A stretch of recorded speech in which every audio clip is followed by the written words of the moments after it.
चित्र से x तथा y का मान ज्ञात कीजिए।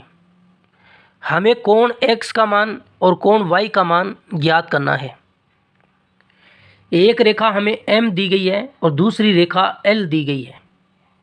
जब दो रेखाएं प्रतिच्छेद करती है, ये दोनों रेखाएं यहाँ पर प्रतिच्छेद कर रही है O बिंदु पर।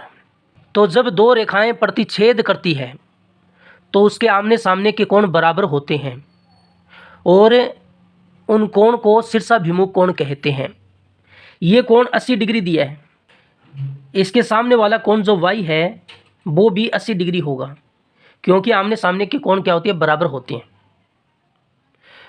और ये कोण x है तो इसके सामने वाला ये कोण x होगा। अब हम जानते हैं कि ये जो पूरा एक चक्कर है, यानी ये चारों कोणों का योग 360 डिग्री के बराबर होता है। तो हम इन चारों को जोड़ देते हैं और 360 डिग्री के बराबर कर देते हैं। पहला कोण यहाँ पर x है, दूसरा कोण 80 डिग्री है, तीसरा कोण फिर x है और चौथा कोण फिर 80 डिग्री है। इन चारों का योग 360 डिग्री के बराबर होगा। इसका पूरा एक चक्कर 360 डिग्री के बराबर होता है। x में x जोड़ेंगे तो 2x आएगा, प्लस 80 में 80 जोड़ेंगे तो 160 और बराबर में 360।